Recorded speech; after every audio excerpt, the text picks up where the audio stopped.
Hello, this is going to be my review for the HGUC RGM-96X Jesta.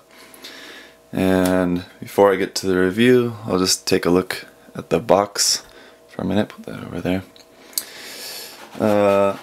As you can see, this is the online exclusive. This is the Tri-Star Clear version.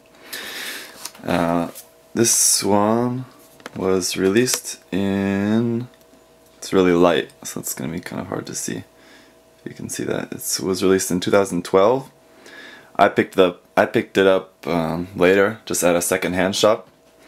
That's kind of one of the nice things about living in Japan, where I was at the time, is sometimes apparently people buy online stuff and then decide later that they don't really want it and just take it to a second-hand shop where you can just buy it brand new and relatively cheap. I think this wasn't any more than $25 maybe. I can't remember. Anyway, on the sides it's just the box art. Again, for like the online exclusive clear kits of the UC Gundam, basically it's just the standard box art, just in a monochrome lighter color. This one's blue, and it's just got some art there on the side, the original art for the Jesta, some information there. The original price for this was 1,600 yen, so I'm guessing that would be the original price of the standard Jesta. Anyway, and then in the box, since it's a pretty original kit, it's not going to be really anything extra. It doesn't have any extra parts at all.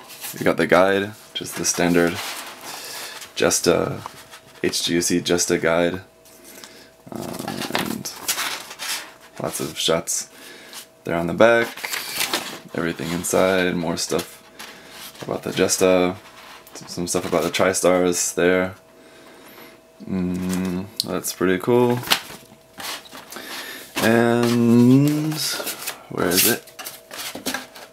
Huh? Maybe I already threw it out. Yeah. There was some foil stickers too, but I think I already threw mine out. Just a small sheet of them, I guess. Anyway, so let's get back to the kit.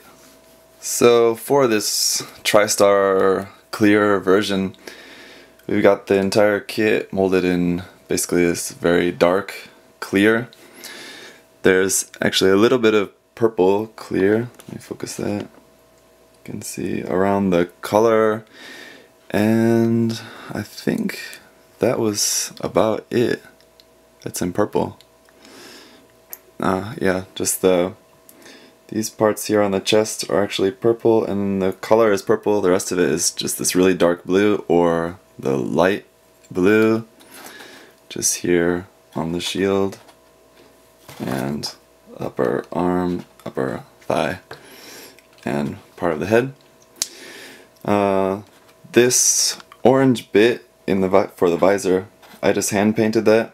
Just put some silver and then just some clear orange on top of it for the camera as well. I also painted here the missiles in the shield. Just painted some black in there around there and silver for the shields to kind of highlight those. And then all the decals on this kit, there's some big ones there on the shield. The rest are relatively small, except for the big ones on the shoulders here. Anaheim Electronics and the Earth Federation Space Forces there. After doing my Banshee clear kits, I wanted to kind of take it down a little bit with the decals and just only put a few on here and there. So kind of just put just the basic decals on. If you want to see more about the articulation of this kit, you can check out other people's videos. Prime92, Robert 184, Vegeta 8259, sorry. And those guys go over more of the articulation of it. I won't really say too much, but I will just say that the articulation of this kit is really, really good. I think especially the head is really nice. You can get a lot of motion. It can look up really high and down really low. The shoulders are really good. They can come in and out quite a bit, if you can see that. It's basically kind of like a master grade system of how it's basically on a double joint, the shoulder, so it can really come really far forward. And the leg, where it connects to the waist, it rotates at the top of the thigh, and then it's just on a ball joint where it attaches to the hip. But it's quite nice. And the ankles, I complained about this on the Banshee kit, that they didn't go down very far. These will point down quite far, so it's good. And it's really sturdy. The feet are really big, so it stands up really well. As you can see, I've got the shield on here with kind of the longer of the connection parts. Basically, the arm that connects the shield to the backpack is just fixed. There's no joint in that. I kind of wish there was, like the master grade, but it's not so bad, I guess. You also get another piece. This one is smaller. This would be for if you wanted to have the shield kind of closed up, kind of more like stored closer to the backpack. With this version, longer one, it can come around to the side of the kit like that. So that's kind of nice. Better. There's a handle on the inside. One other thing I painted too is kind of just the bolts on the inside of there.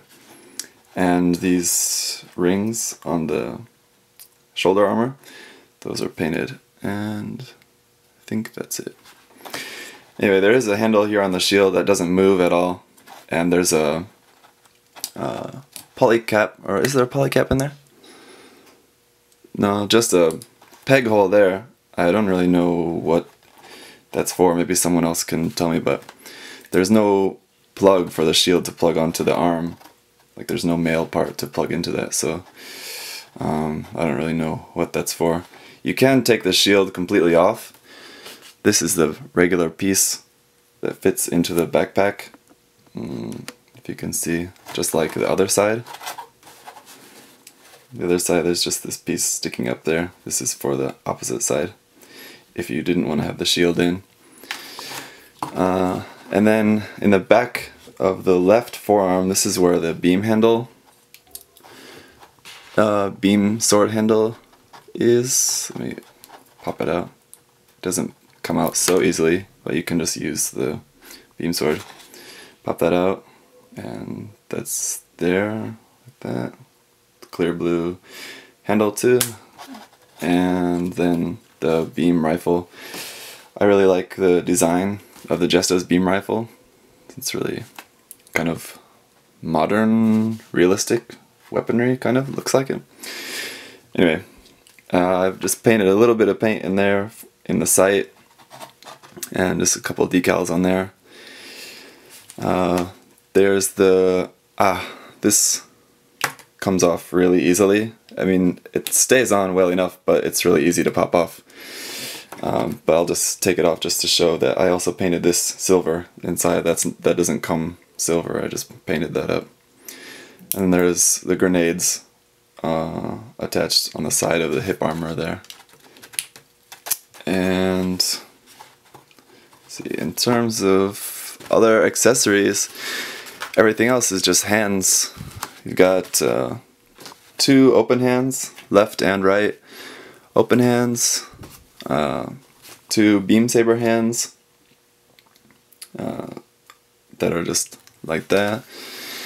2 closed fists.